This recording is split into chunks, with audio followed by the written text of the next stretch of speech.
Hello दोस्तों, नमस्कार। तो आपका स्वागत है टीच फॉर एजुकेशन में। तो आज का टॉपिक है हमारा समानता, जो है पॉलिटिकल ऑनर्स वाले स्टूडेंट का चैप्टर 2 है, सेमेस्टर 2 वाले बच्चों के लिए। तो आज हम पढ़ेंगे समानता। इससे पहले आप समानता के बारे में पढ़ चुके होंगे मौलिक अधिकारों में। तो आज थोड़े इसके बारे में विस्तार से पढ़ेंगे। तो सबसे पहले प्रश्न उठता है कि समानता है क्या। आखिर समानता को किस चीज़ का अधिकार है। तो सुनने में आपको स्पष्ट हो रहा है कि समानता का अर्थ है कि सभी के लिए समान अधिकार या फिर समान व्यवहार से तात्पर्य।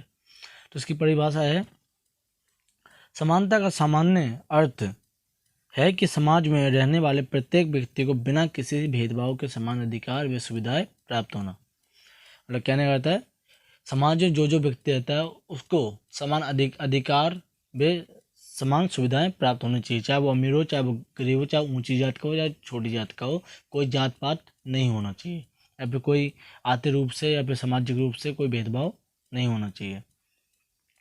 और डी राफेल के अनुसार समानता के वास्तविक रूप से यह अर्थ है कि प्रत्येक व्यक्ति को अपनी जरूरत के अनुसार सुविधाएं प्राप्त हो, जिससे कि वे अपनी क्षमताओं का व्यवस्थित रूप से विकास कर सके।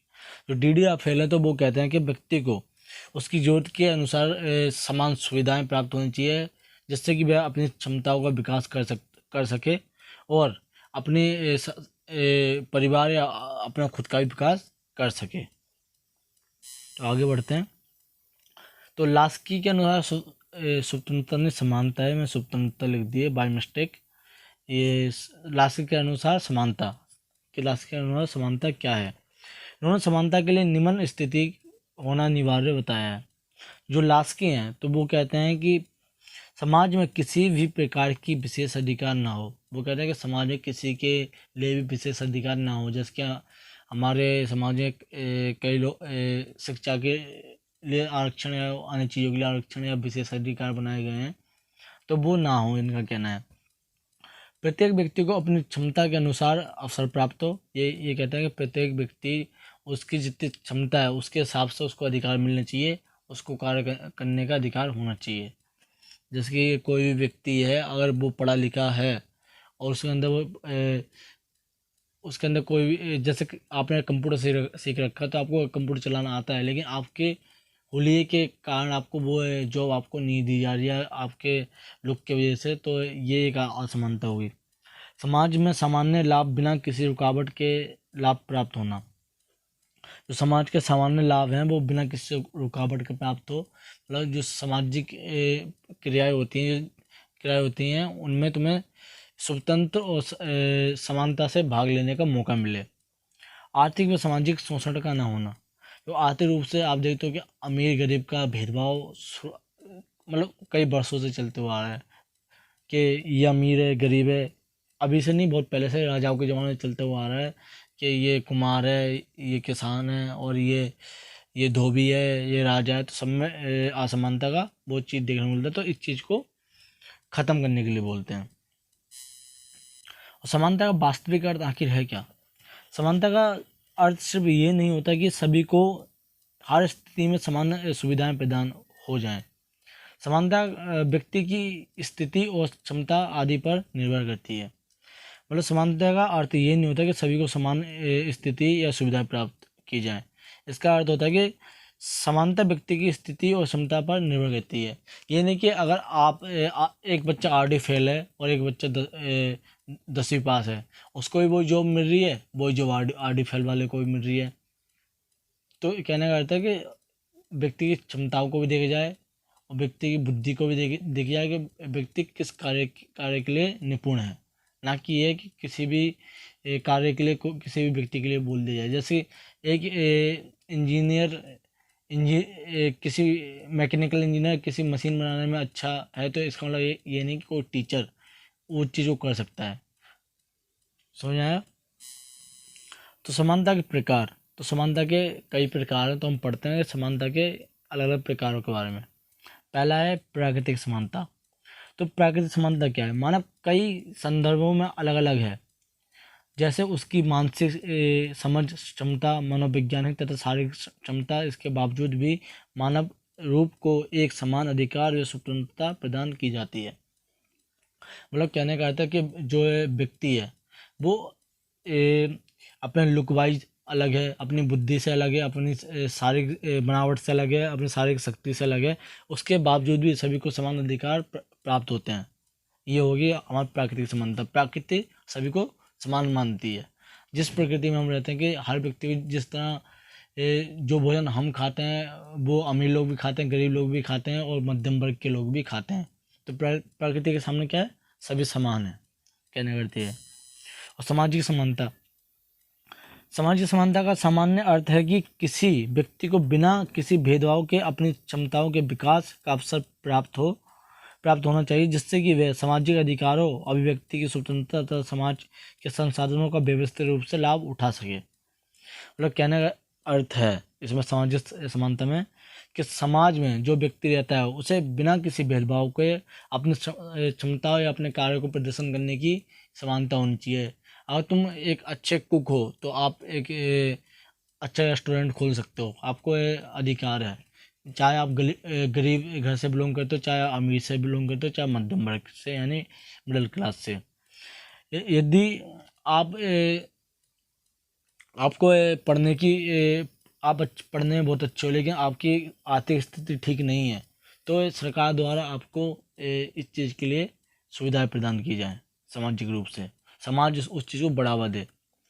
इसी के साथ सामाजिक समानता इस बात पर जोर देती है कि व्यक्ति के साथ लिंग, नस्ल, आयु, जाति आदि को लेकर कोई भेदभाव ना हो।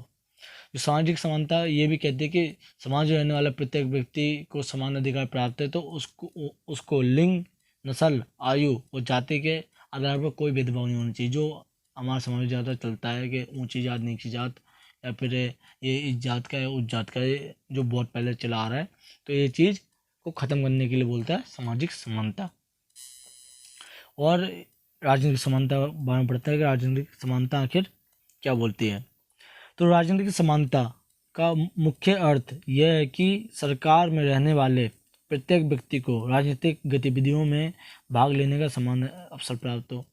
तो राजनीतिक समानता क्या बोलती है, जो समाज में या समुदाय में जो भी व्यक्ति रहता है उसे राजनीतिक प्रक्रिया में भाग लेने का समान अवसर प्राप्त होना चाहिए, चाहे वो किसी भी वर्ग का हो, बस उसके अंदर वो क्षमता भी होनी चाहिए भाग लेने की। उसका दूसरा पॉइंट है कि राजनीतिक समानता का मानना है कि समाज में सभी वर्गों को समान योग्यता के आधार पर राजनीतिक अधिकार प्राप्त हो। अब वही वाला पॉइंट है जो मैंने अभी बताया कि समाज में जो कोई भी वर्ग का व्यक्ति रहता है, चाहे वो गरीब है, चाहे वो मध्यम वर्ग का, चाहे वो उच्च वर्ग का है, तो उसको समान अधिकार प्राप्त है कि वो जो कोई भी राजनीतिक प्रक्रिया हो रही है तो वह उसमें भाग ले सकता है और अपने क्षमता को दिखा सकता है। जैसे हमारे मोदी जी प्रधानमंत्री बनने से पहले एक चाय वाले व्यक्ति थे, उसके बाद वह प्रधानमंत्री बने, तो उनको ये अधिकार था कि वह इस राजनीतिक प्रक्रिया में भाग ले सकते हैं, परंतु कुछ कानूनी नियमों के साथ।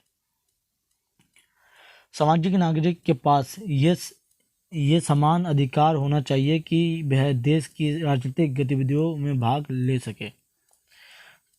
तो इस पॉइंट का कहना रहता है नागरिक, जो देश का नागरिक होता है उसे ये अधिकार होना चाहिए जो राजनीतिक गतिविधियाँ होती हैं, चाहे वो कोई भी, मतलब सारे, इसमें सिंपल सा है इस चारों पॉइंटों का अर्थ कि जो राजनीतिक समानता का अर्थ यह है, तो राजनीति में जितने भी प्रक्रियाएं होती हैं, जितने भी कार्य होते हैं, उसमें प्रत्येक वर्ग के व्यक्ति को भाग लेने का अधिकार प्राप्त होना चाहिए।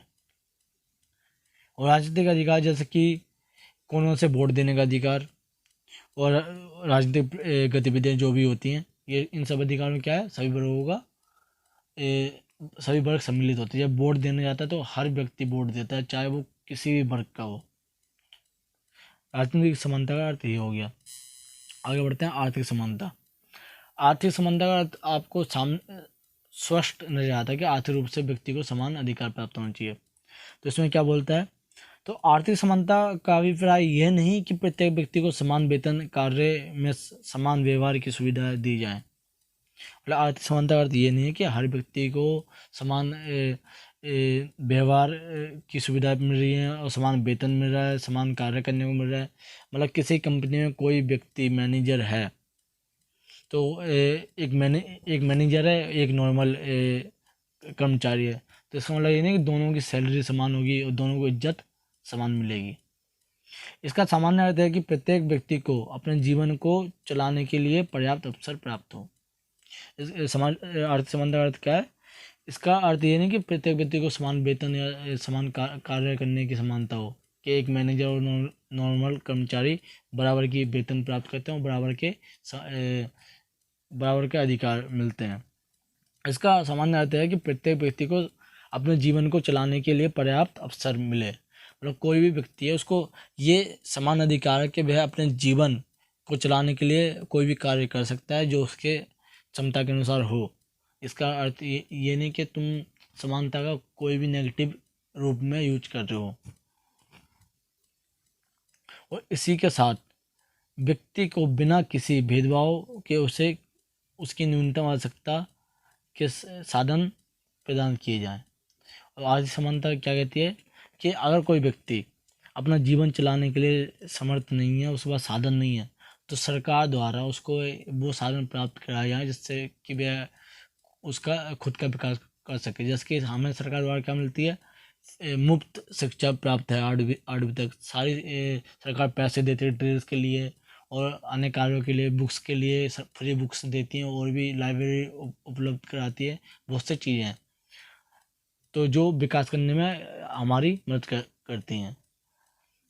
तो इसी प्रकार इस आर्थिक समानता का अर्थ ये हो क्या कि हमें आर्थिक रूप से उभरने की समानता प्राप्त हो। उसके बाद आते हैं कानूनी समानता।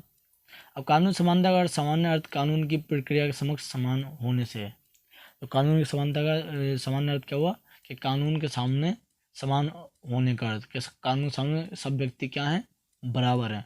हमारे बोला जाता है कि कानून अंधा है, कि कानून आंख बंद करके न्याय करता है, कि भाई ये नहीं देखता कि सामने कौन सा गरीब है, कौन सा अमीर है, कौन सा मध्यम वर्ग का है। सबके लिए कानून क्या है, बराबर है। अगर रोड पे बाइक चलाने बिना लाइसेंस के बाइक चलाना मना है तो मना है, चाहे वो कोई भी वर्ग का हो, सबको चालान देना पड़ेगा। यदि तुम बिना हेलमेट के, बिना लाइसेंस के बाइक चला रहे हो, बिना सीट बेल्ट बांधे गाड़ी चला रहे हो। इसी के साथ कानूनी समानता का अर्थ है कि प्रत्येक व्यक्ति को अपने अधिकार की सुरक्षा प्राप्त हो। इसके साथ कानूनी समानता का अर्थ क्या है, प्रत्येक व्यक्ति को अपने अधिकारों की सुरक्षा प्राप्त हो। और एक समाज में जो भी वर्ग का व्यक्ति रहता है तो उसको ये समानता मिलनी चाहिए कि जो उसके अधिकार हैं उसकी रक्षा क्या करे, कानून करे, और उसकी व्यक्ति की रक्षा के साथ साथ उसके अधिकारों की भी रक्षा करे। साथ ही समान कानूनी अधिकार प्राप्त हों। जो व्यक्ति है उसको क्या होना चाहिए, साथ ही समान कानूनी अधिकार प्राप्त होने चाहिए। औपचारिक समानता। राजनीतिक विज्ञान में विद्वानों का मानना है कि औपचारिक समानता कानूनी समानता का भाग है। इसका मानना है कि प्रत्येक व्यक्ति कानूनी होता है। जो औपचारिक समानता है उसका मानना है कि औपचारिक समानता भी एक कानूनी समानता का भाग है। इसमें कहा गया कि प्रत्येक व्यक्ति एक कानूनी व्यक्ति होता है, मतलब कानून का ही एक हिस्सा होता है। औपचारिक समानता मुख्य रूप से इस बात पर बल देती है कि कानून संगठन में रहने वाले लोगों को राज्य के समक्ष समान कानूनी समानता हो। जो औपचारिक समानता के मुख्य रूप हैं इस बात पर बल देते हैं कि कानून संगठन में रहने वाले लोग राज्य के समक्ष समान कानूनी अधिकार प्राप्त करें। जो राज्य जो नियम बनाता है, कानून बनाता है, वो सबके लिए कानून लिए समान होना चाहिए। ये नहीं कि ये एक व्यक्ति के लिए अलग कानून बनाए गए हैं और एक दूसरे व्यक्ति के लिए विशेष कानून बनाए गए हैं, ये नहीं है। लेकिन कुछ विशेष कानून भी बनाए गए हैं, जैसे कि आप देखते हो कि कुछ आपने स्कूल पढ़ा हुआ है या फिर आप कोई भी कॉलेज में है, रेगुलर या सोल में, अभी आपने देखा कुछ ब्लाइंड स्टूडेंट्स होते हैं, उनको ये विशेष अधिकार है कि जब वह एग्जाम देने जाते हैं तो उनके साथ एक व्यक्ति प्रोवाइड करा जाता है जो उनके आंसर शीट पर आंसर लिख सके। तो ये होगी औपचारिक समानता। और समानता की विशेषता पढ़ते हैं इसके बाद कि समानता की विशेषताएं क्या हैं। समानता पूर्ण रूप से समानता का समर्थन नहीं करती, ये कुछ प्राकृतिक असमानता का समर्थन करती है। और कहने का अर्थ है जो समानता है वो पूर्ण रूप से समानता का समर्थन नहीं करती। जैसे कि कोई कोई व्यक्ति शारीरिक बनावट से समान नहीं है। कोई लंबा है तो कोई छोटा है, तो कोई शारीरिक रूप से मोटा है, या फिर कोई गोरा है तो कोई काला है। मतलब कुछ प्राकृतिक असमानताओं को मानती है। जो समानता है हमारे देश में, वो प्राकृतिक असमानताओं को स्वीकार करती है। समानता समाज में समान अधिकार व समान स्वतंत्रता सुनिश्चित करती है। समानता है वह क्या सुनिश्चित करती है कि जो समाज में रहने वाले प्रत्येक व्यक्ति को समान अधिकार होंगे, समान स्वतंत्रता होगी और समान कार्य करने के अधिकार प्राप्त होंगे। इसके साथ तीसरा पॉइंट है, समानता के लिए मुख्य रूप से 3 स्थितियां आवश्यक हैं। जैसे समान लोगों के साथ समान व्यवहार, जो समान लोग हैं उनके साथ समान व्यवहार किया जाए। विशेष जरूरतों का विशेष ध्यान या ख्याल रखा जाए। समानुपातिक समानता और विशेष ध्यान से विशेष जरूरत से आप समझिए कि विशेष, जैसे कोई व्यक्ति आर्थिक रूप से उभरा हुआ नहीं है, या कोई स्टूडेंट है जो पढ़ने में बहुत अच्छा है लेकिन शिक्षा ग्रहण करने के लिए उसके पास पर्याप्त धनराशि नहीं है, तो उसको विशेष रूप से सरकार क्या करेगी, ये सुविधाएं प्राप्त कराई जाएंगी। और ऐसे ऐसे कई नीतियाँ बनाई गई हैं जो विशेष हैं। और मैं एक ब्लाइंड स्टूडेंट का उदाहरण दिया, वो भी विशेष अधिकार में आता है। और समानुपातिक समानुपातिक का अर्थ है कि व्यक्ति के समाज में रहने वाले व्यक्ति में समान अनुपात से अधिकारों का बंटवारा किया जाए। समानता यह सुनिश्चित करती है कि संसाधन का बंटवारा न्यायपूर्ण ढंग से हो, जिससे गरीब व अमीर के बीच का विरोध कम हो सके। तो ये चैप्टर आपका मैंने शॉर्ट में समाप्त कर दिया है। इसके कुछ पॉइंट और थे जो मैंने नहीं कराए, इस वीडियो में नहीं कराए हैं, बट आपके इससे जुड़ा कोई क्वेश्चन आता है तो आप इतने में भी उसको निपटा सकते हैं। तो मिलते हैं आपको नेक्स्ट वीडियो में। और इस पेपर की आप अच्छे से तैयारी करें। उसका शायद 2 चैप्टर रह गए, अधिकार, और एक चैप्टर और है अधिकार के साथ एक चैप्टर और है, वो याद नहीं है मुझे। 2 चैप्टर्स के रह रहे हैं तो वो आपके करा देंगे। इस बार तो नहीं हो सकता, लेकिन दूसरी बुक का मैं ट्राई करूँगा उसके चैप्टर भी फटाफट 2 से 3 चैप्टर मैं पेपर आने से पहले करा दूँ। तो बेस्ट ऑफ लक आपके एग्जाम्स के लिए, और तैयारी करते रहिए। धन्यवाद।